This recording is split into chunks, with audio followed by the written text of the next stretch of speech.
So you will not be recorded even if you are your video on, if you are not asking a question.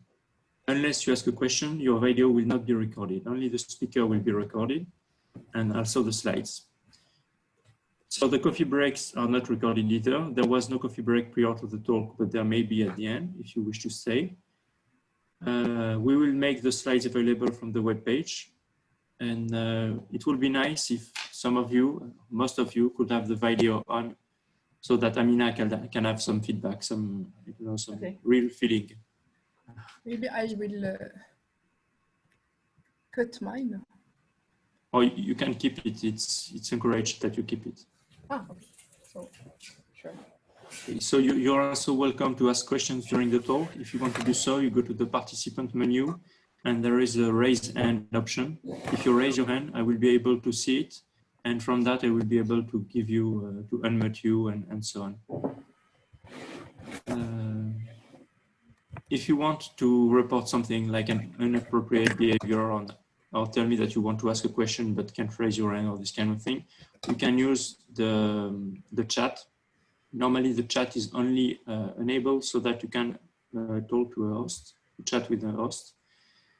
And so I think it's all for the informal talk. So it will be time now for us to welcome Amina. Okay, so thank you, Charles, and thank you for the invitation. Do you hear me well? Yes. Okay, so this talk will be a small introduction to relation algebra, where I will focus on two aspects, decidability and axiomatizability, and where I will concentrate on fragments of relation algebra I considered and I studied with Damien Pousse in the last 2 years. Oh, it's not moving, I don't know why. Oh. We didn't test that. Okay. So for me, the most important feature of relation algebra is that they study a very versatile object, which is binary relations. So those can be found almost everywhere. For instance, in graph theory, where a graph is just a binary relation on a set of vertices. We find this also in many domains of computer science. So here, if we take this small input program with 2 instructions, we can abstract each instruction into a relation, a binary relation on the state of the program. So here is the relation corresponding to the first instruction. The second instruction is encoded by this second relation, and the semantics of the whole program is the composition of the 2 relations. And of course, the more constructs you have in your language, the more operations on relations you will need. For instance, in this program, which is non-deterministic, you will reflect non-determinism by a union. And as it is almost the case for all the useful tools we use in computer science, they were originally introduced to give foundations for mathematics. And relation algebra are no exception, because they were introduced by Peirce and De Morgan in the late 19th century, then by Tarski in the 40s, to give foundations of mathematics in a variable-free fashion. So here is the proposition of Tarski.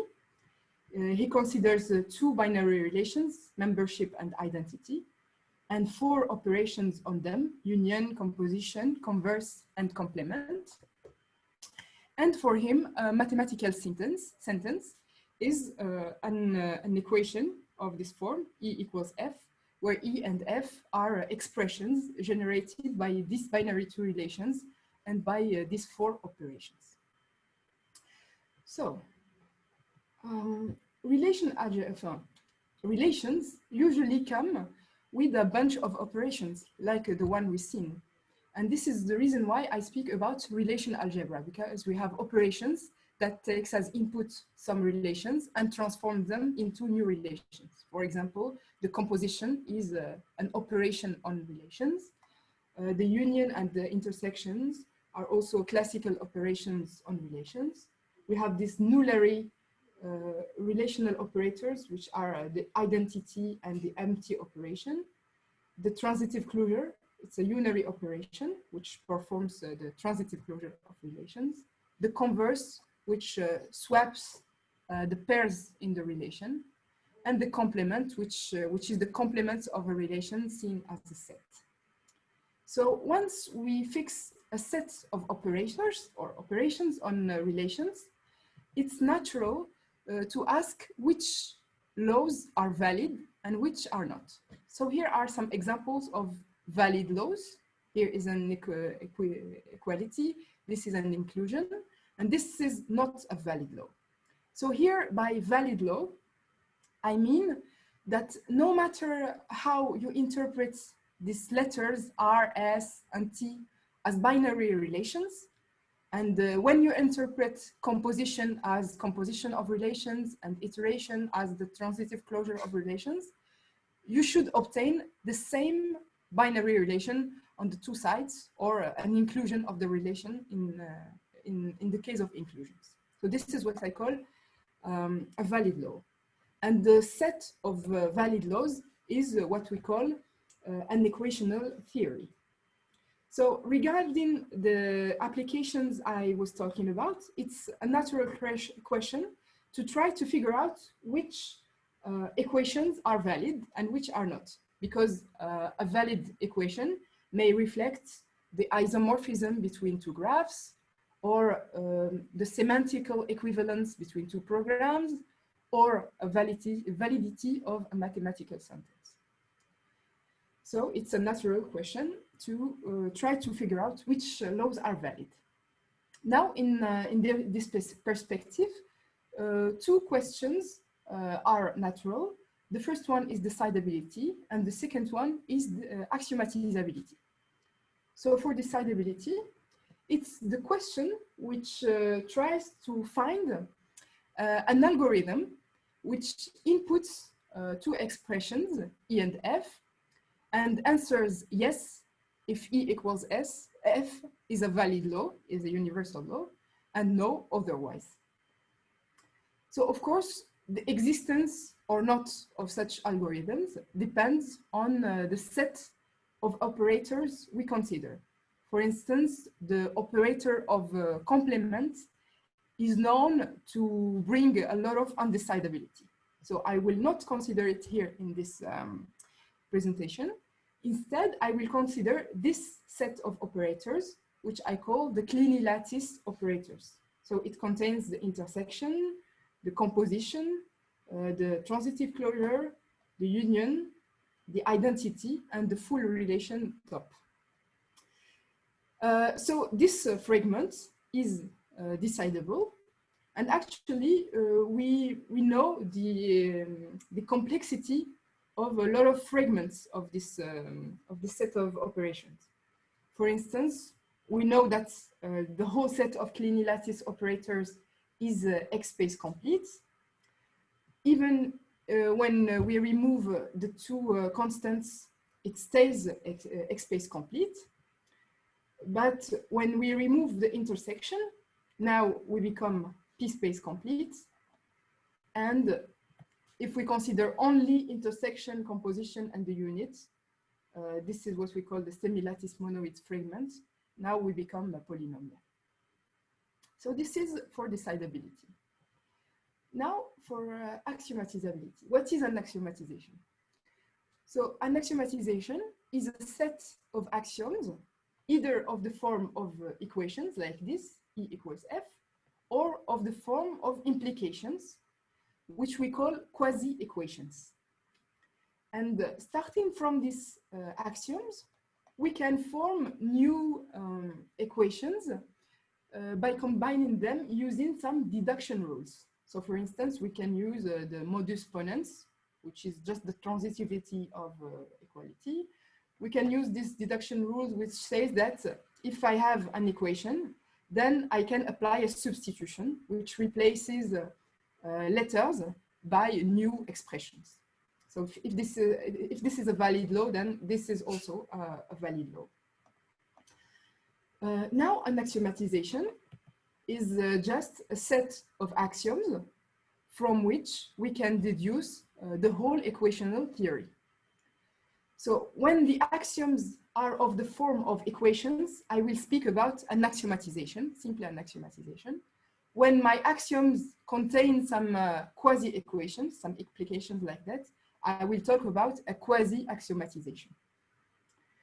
So, of course, the axiomatization problem is natural because it summarizes the whole problem of validity into a finite set of valid laws, but it may also have some practical interest. For instance, using this set of axioms, we can try to solve by hand some hard instances when the algorithm have a very big complexity. It also gives us a certificate because in the decidability problem, we answer only by a Boolean answer, say yes or no. Here, with the axiomatization, if the law is valid, we have a certificate, which is the proof of the equation, which can be checked, proofread, and exchanged, etc. So now, if I move to the set of operators I introduced earlier. So if we restrict to this set of operations, which we call Kleene algebra, or which we call usually as regular expressions, so just composition, iteration, union, and identity, then this set of operations is quasi-axiomatizable. This is a result by Cozen. If we remove the units and we add intersection, getting what I call identity-free Kleene lattices, then this fragment is quasi-axiomatizable. And if we restrict to semi-lattice monoids, meaning that we consider only the intersection, composition, and unit, then this fragment is non-axiomatizable, meaning that we cannot axiomatize it by a finite set of equations, but actually this doesn't tell us if it is quasi-axiomatizable or not. So this is still an open question for us. Of course, we know other axiomatizability and non-axiomatizability results for the other fragments, like with top and without top, etc. But I will only focus on these three fragments. The first one, Kleene algebra, because it's the most established one, the most known one.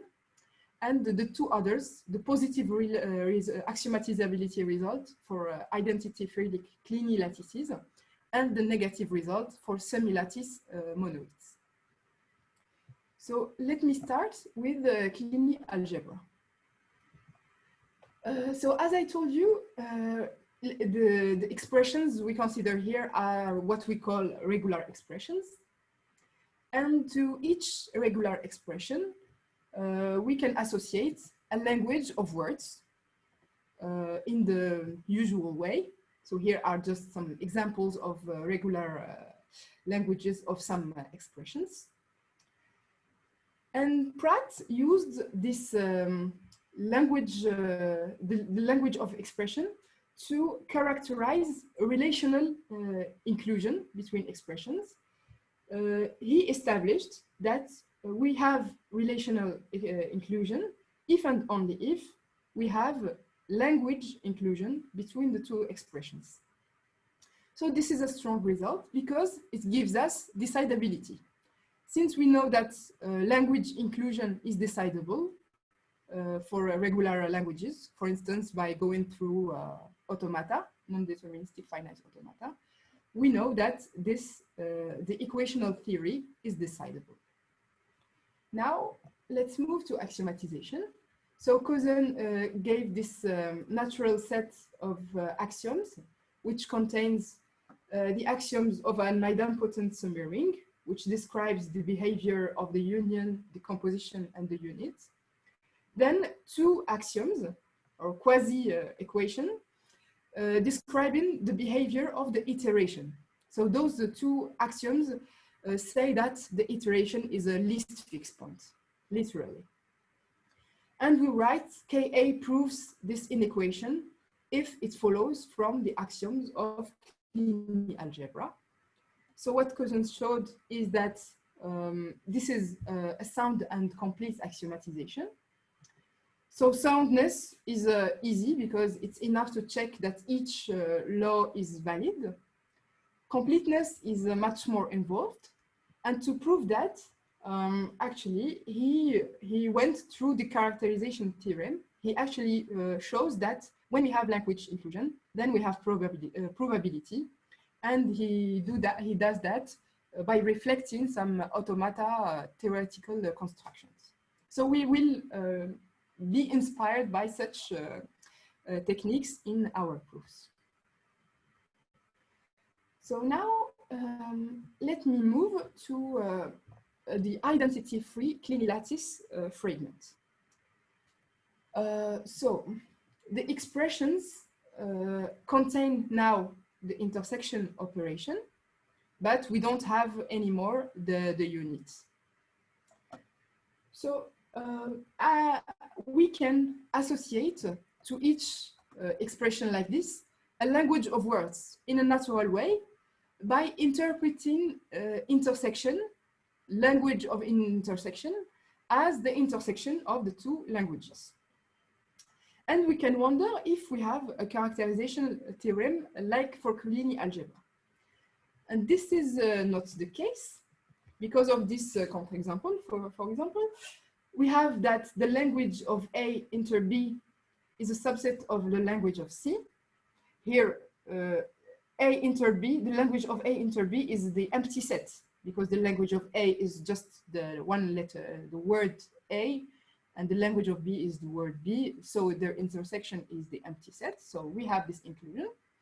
However, this is not a valid law because we can find some interpretations of the letters A, B, and C as some binary relations where we don't have this inclusion. So this means that this notion of language, of word language, is not very suited to capture relational equivalence or inclusion. And the right notion of language is that of graph languages. So the language of an expression will be a set of graphs, or more precisely, graphs with two distinguished vertices, an input and an output. So the graph language of a letter A is this set with only one graph, with the one input vertex, one output vertex, and an arrow and an edge between the two, labeled by A. Composition of expressions will be simply a sequential composition of graphs. So here you merge the inputs, the outputs of the first graph with the inputs of the second graph in what we call a sequential composition. For intersection, we interpret the intersection of the two expressions by applying a parallel composition, meaning that you merge the two inputs and you merge the two outputs.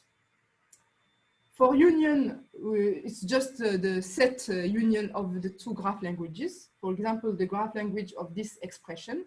Here, I forgot to put the parenthesis here. So it's the graph language of A dot B union with A cap B. So the graph language is the union of the two. And the graph language of the iteration is the iteration of the sequential composition. So for instance, the graph language of A inter B plus is the graph language of A inter B, which is this graph. Then the graph language of A inter B composed with A inter B, which gives this second graph. And we will have this graph 3 times, etc., etc. So here, notice that if I remove the intersection, the graph language of an expression will be just the language, the usual notion of language of an expression. So what introduces the graphs here is the intersection operation. So at this stage, we can wonder if we have the characterization theorem. And this is still not true. because of this law I gave you in the beginning. So this is a valid law. However, if we see the graph language of this expression, which is this one, here you see we have A composed with C, sorry, and parallel composed with B inter C. So this is the graph language of this with one graph. The graph language of A inter B dot C is this one, so A inter B composed with C. And clearly, we don't have language inclusion of the two graph languages. However, there is a graph homomorphism. There is a homomorphism from this graph to this graph. So a homomorphism is just a function from vertices to vertices, which preserves the labels. So for instance, the image of this edge A is this edge A. The same thing for this edge B is this edge B, etc., etc. So using this notion of homomorphism, Paul and Damien showed a characterization theorem, which says that we have relational equivalence if and only if we have graph language inclusion modulo homomorphism. So we cannot yet have decidability because we need to show that this thing is decidable. And as in the Kleene algebra case, where we show that this part is decidable thanks to automata, we need also here a notion of acceptors, a notion of automata for these graph languages. So this is what I call here graph automata. So those are just non-deterministic finite automata with some states, some input states, and some final states. And the difference here is that instead of having transitions labeled by letters, the transitions are labeled by slices of graphs. So here is a slice of graph, here is another one, another one. And a run of this graph automaton is what you expect. So this is, for example, the first run, which goes through this transition, then this transition. So the label of this run is, is this one and this one. Now, a second run where we go through this loop once. This gives you this run where you put this slice in the middle. If you go through the loop twice, then you will have this slice twice, etc., etc. Now, to each run, you can associate a graph in the natural way by gluing the slices of graphs. So for instance, if you glue these two slices, this gives you this graph. If you glue these slices, this gives you this graph, etc., etc. So the graph language of a graph automaton is the set of graphs coming from its runs. So these graph automata correspond in a strong way to Kleene lattice expressions in the following sense, which we call a Kleene theorem-like, because it says that for every graph automaton, there is an expression E having the same graph language, and conversely. So for instance, the expression corresponding to this graph automaton is this one. Maybe you can see it already. Why? Now Paul and Damien showed that checking inclusion up to homomorphism of graph languages of this automata is decidable. Hence, the equational theory is decidable. Now, let me move to axiomatization. So the axioms we proposed with Damien are very natural. Those are the axioms of Kleene algebra I presented above, earlier, sorry. And to them, we add the axioms of a distributive lattice, which describes the behavior of union and intersection. For instance, you have some axioms saying that they are idempotent, that they distribute one over the other, etc. Only natural laws. And we write KL minus proves this inclusion if this inclusion follows from these axioms.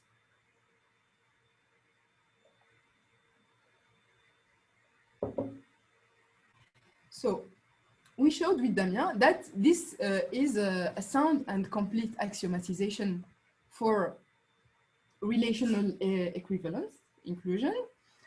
And again, the correction, the soundness is easy because all these axioms are very natural and their correction is not a big deal. And again, completeness is much more involved. And to do it, we will go through the characterization theorem. So we will actually show that graph language inclusion of the expressions modulo homomorphism implies provability. So actually, there is a weaker result, which looks like this, and which I call weak completeness. So it says that if we have graph language inclusion, not up to homomorphism, but really graph language inclusion, then we have probability. So actually, this result is not very difficult because it follows from completeness of Kleene algebra. So I won't tell you why, but believe me, once we know this result, this one, you are not very far from this weak form of completeness. What was really hard to handle in this framework is this modulo homomorphism. So let me give you an idea on how to prove this result. So to do so, actually, we will need to strengthen the Kleene theorem I showed you earlier into what I call a synchronized Kleene theorem.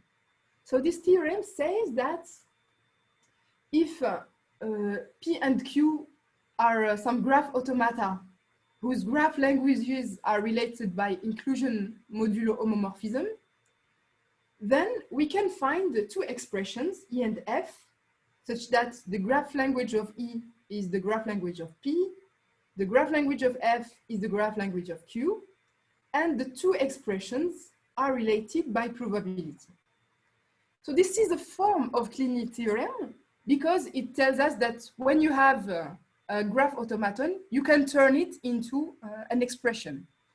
But it tells us a bit more because it says when your two automata are related, when their languages are related, you can say a lot about the expressions that correspond to them. So let me give you an idea on how to prove this result. But for that, I need to recall the proof technique to prove the Kleene theorem, the simple one. So this proof is based on state elimination. So you have your automaton, and you rewrite it using these two operations called state elimination operations. So you get rid of parallel transitions and you get rid of loops. And at the end of the rewriting process, you get two states and one transition, which is labeled by an expression. And it happens that this expression have the same graph language as the input automaton. So now to prove the synchronized Kleene theorem, we will do the same thing, but in a synchronized way. Meaning that I will take the two automata, P and Q, and I will perform their product. So this is a new automaton whose states are pairs of the states of P and Q, and the transitions are labeled by the labels coming from P and the labels coming from Q. And instead of rewriting in a separate way the automaton P and the automaton Q, I will rewrite this product automaton using the same state elimination rules. And at the end, I will have two expressions, E and F, corresponding to the initial automata, P and Q. Now, this condition here on the graph languages allows us to say something about the labels of the transitions of the product automaton. Actually, we can show that the labels are related by homomorphism. And we show that during this rewriting process, this homomorphism relation evolves into a kind of relation which becomes provability. So this is really the heart of the proof. This is the hard part of the proof, and I will not say much about it. But once we have this synchronized Kleene theorem, we can prove the completeness theorem. So we start with the two expressions, E and F, which are related by validity, like this. By the characterization theorem, we know that their graph languages are included modulo homomorphism. Now, by the easy part of the Kleene theorem, which says that for every expression I can find an automaton P, we can find two automata, P and Q, whose graph languages are related by inclusion up to homomorphism. And of course, the graph language of P is equal to the graph language of Q, and that of F is equal to that of Q. And now I can apply the synchronized Kleene theorem, where I will find two expressions, E prime and F prime, which are related by probability, and such that the graph language of F prime is equal to that of Q, and that of E prime is equal to that of P.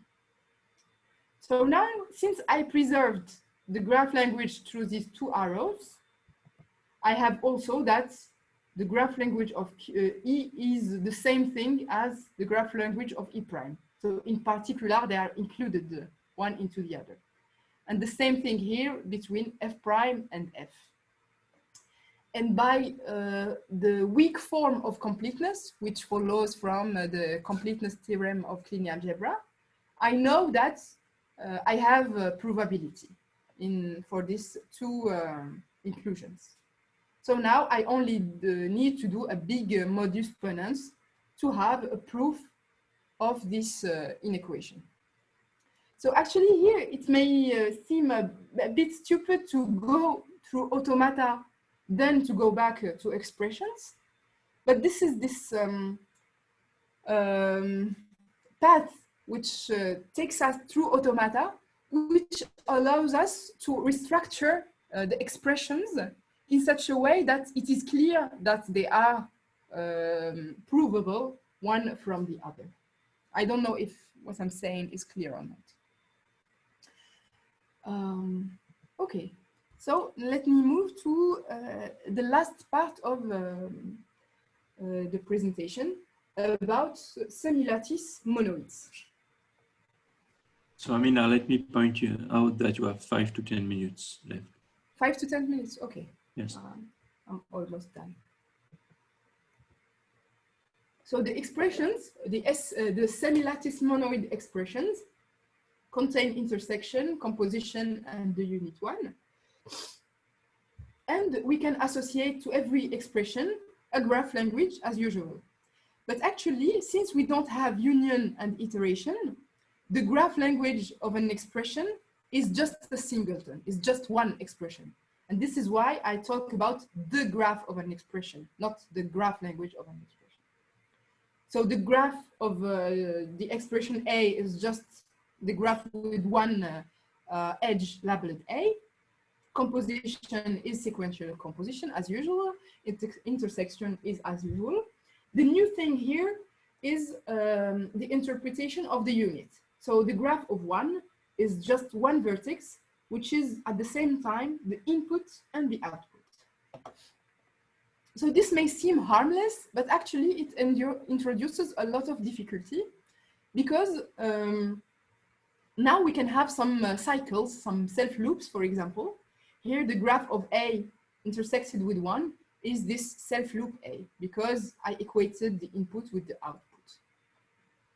And again, we have a characterization theorem due to Fred and Skedrov, which tells us that we have relational equivalence if there is a graph homomorphism from F to E.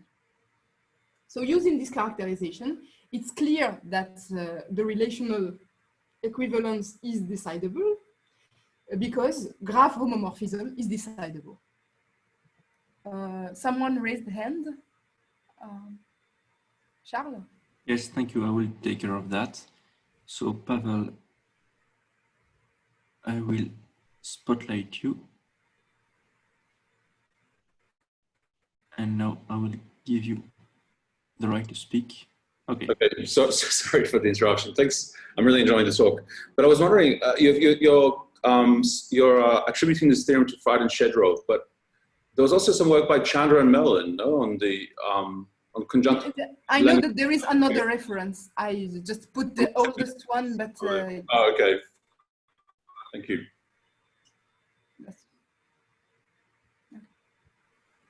So I will resume. So yes, once we have this characterization, clearly this is decidable because it's really easy to check that two graphs are homomorphic one to the other. So this is the decidability. This is a corollary, the decidability. Now we showed with Damien that the equational theory is not axiomatizable, meaning that we cannot find a finite set of equations which generate the whole set of valid laws of SLM expressions. And here I insist on that, the fact that I don't know if it's not quasi-axiomatizable. Maybe there are some quasi-equations which axiomatize. I only know that there is no finite set of equations that do that. So for this small story, Mikolas and Nameti published 10 years ago a paper claiming that SLM expressions are axiomatizable. Then they showed an erratum saying that their proof is not correct. But the general belief was that this small fragment, which seems harmless, is finitely axiomatizable. But unfortunately, this is not the case. So in the last 5 minutes I have, let me give you an idea on how we can prove this kind of negative results, why this theory is not axiomatizable. So the key idea here, or the key notion here, is that of the degree of a homomorphism.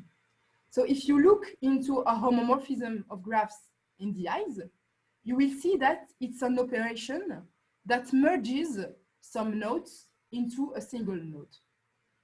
So for example, the homomorphism between these two graphs, from this graph to this graph, which maps 1, 2 to 1, 2, 4 to 4, and maps the 3 nodes here to this one, merges these 3 nodes. And what I call the degree of a homomorphism is the number of nodes that have been merged by the homomorphism. So the degree of this homomorphism is 3 because it merged 3 nodes. We say that a homomorphism is n decomposable for some integer n if we can find some intermediary graphs coming from some expressions like this, and some intermediary homomorphisms whose degree is equal, or sorry, is at most n. So for instance, this is a 2 decomposition of this homomorphism, because I could find this intermediary graph, which is the graph of an expression, and these 2 homomorphisms. So the first one, it merges the first 2 nodes labeled by 3 into this one, and the second one merges these 2 nodes labeled by 3 into this one. So the degree of this one is 2, the degree of this one is 2, and this means that this homomorphism is 2 decomposable. So we showed that if the equational theory of SLM semi-lattice monoid expressions is axiomatizable by a finite set of equations, then we can find an integer n such that every homomorphism between graph expressions is n decomposable. We can decompose it into these homomorphisms of degree at most n, even if the homomorphism is of a big degree. So with this proposition, we have a good strategy now to prove non-axiomatizability. Because if we find two families of expressions, of SLM expressions, such that there is a homomorphism from En to Fn, and such that this homomorphism is not M decomposable for small n, M, then of course, the equational theory is not axiomatizable, because otherwise we could find this N, and this would contradict this counter example. So here is our counter example. So these are our two families of expressions, En and Fn. So En are of the form of two wheels here, one inside the other, and some edges like that. And Fn is obtained from En by merging the nodes labeled by 2, the nodes labeled by 3, by 0, by n, etc. So we merge the internal two wheels at the same time. So this clearly gives us a homomorphism. And we only need to show that this homomorphism is not decomposable for small m, meaning that if you start by merging some nodes and by forgetting some others, then the intermediary graphs are necessarily not graphs of SLM expressions. So I don't know if I have time to give you an idea on how we prove this, because this is not very hard. Actually, we showed that there is some forbidden patterns in the SLM expressions. And we showed that if we forget to merge some of these nodes, then one of these forbidden patterns will appear, meaning that the intermediary graph is not an SLM graph expression. Anyways, I can give details later if you want. So now I can conclude by some future work. The most important one is maybe to find a general framework to do this decidability and axiomatizability proofs. Because now, each time we have a new operator, we come up with some new ideas to have decidability and axiomatizability. And it would be nice to have some frameworks where we can see all these proofs as a special case. Maybe it's too ambitious, but it would be nice. The second question is about only the semi-lattice monoid fragments. So I showed you that it is not axiomatizable, but maybe if we are more laxist on the axioms, if we allow, for instance, implications or other first order formulas, maybe it's axiomatizable. I don't know. The last future work is finding some sufficient conditions for non-axiomatizability. So here I use this decomposability of homomorphism as a tool to show non-axiomatizability, but it would be nice to have some other techniques to tackle non-axiomatizability results. So I will stop here. Thank you for your attention. And of course, if you have questions, please go ahead. Thank you very much, Amina. So before we ask you questions, I would like just to find the option. Yes, you can now all clap to thank Amina.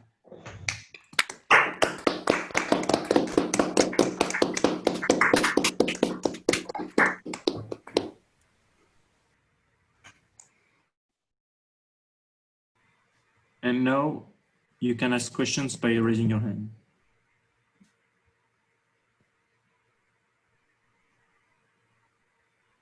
So we have a question by Dexter. Thank you for a very nice talk. That was very nice. Thank you.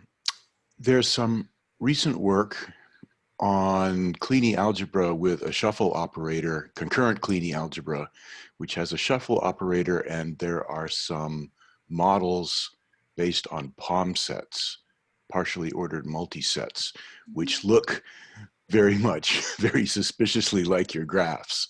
Uh-huh. And I'm wondering if there's any relation between those things. Honestly, I don't know. Yes, I see that they look POM sets look like graphs and maybe like our graphs, but I never really investigated this. Yeah, there's even a homomorphism notion like the one that you had for your graphs, and so it's called subsumption, I think. This So is it's a work by whom? I don't. So I think Tony Hoare was one of the first ones, and then Alexandra Silva is involved, and and her students, various people have worked on this. Trying to think who else. Algebra with shuffles. Gypsum, I think Gypsum worked on it.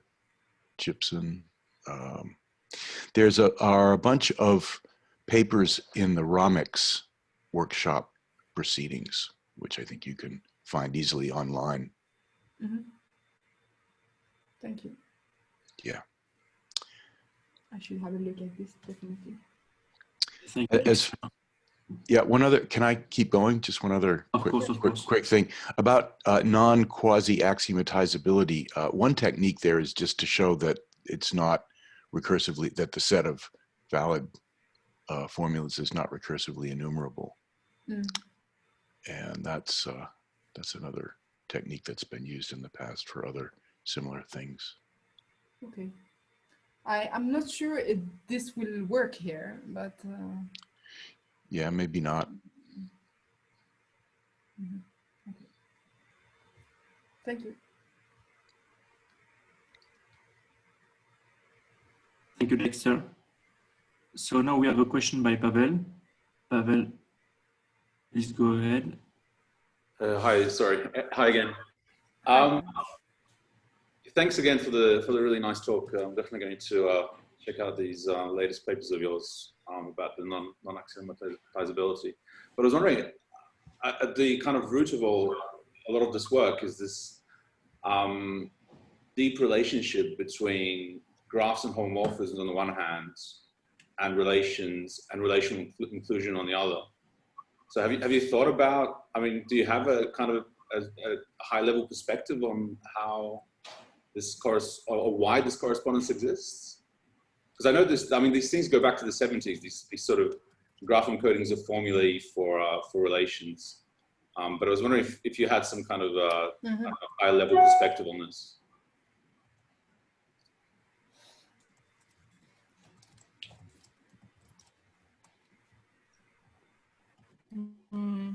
Let me think about it.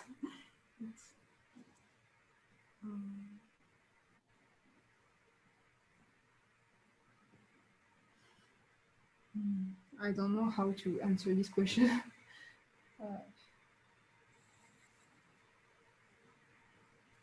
Okay, that's fine. I don't have. Yeah, I mean, I think it's a really beautiful little thing, right? A real correspondence between these two seemingly diverse worlds, and it's very useful because you get a mileage out of it. And thanks. Thank you, Pavel. Thank you. I see a question by Uli.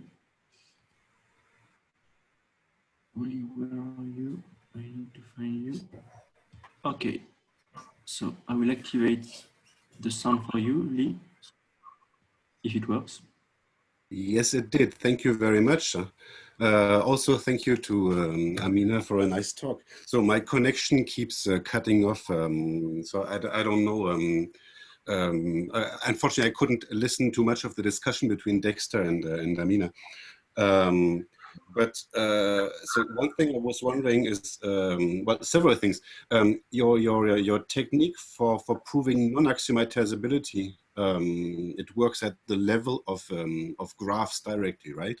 And your let's say your interpretation of the positive Kleene lattices before this relied on sets of graphs. and inclusion up to homomorphism. So do you think your technique for showing non-axiomatizability would generalize to this setting from the individual level to the set level?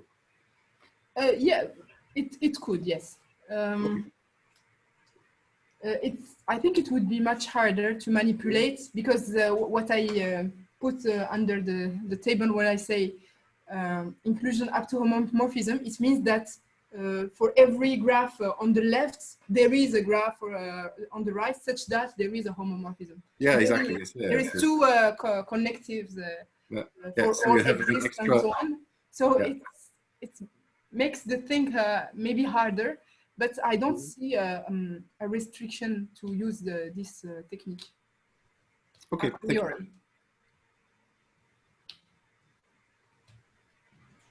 Thank you, Uli. I see another question by, I'm sorry, I won't be able to say your name correctly. Jandrek. Okay, thank you. So I will just find you so that I can activate. Here we go. Your sound should be activated now. Okay, it works. Yes, thank you, Amina, for an excellent talk and pronouncing my name. And my question is, because what you told us about is about binary relations, and have you considered extending this framework to relations of hierarchies, perhaps using graphs with more parts than just two? No, I didn't. I think that there is works, even going back to Tarski, about this multiple relations, but I never investigated them, actually. All right, thank you. So thank you very much. I don't know if there are other questions. Oh, we have another question by Dexter. Dexter? Yes, thanks. Do you know if there's anything like a coalgebraic theory for these systems with intersection, like there is with the without for Kleene algebra? I don't think so.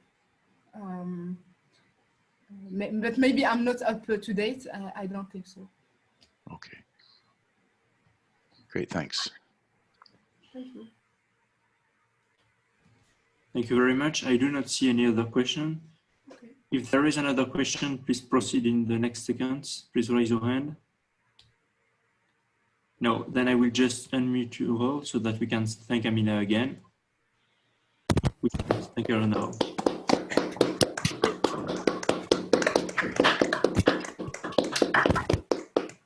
I'll share in my window.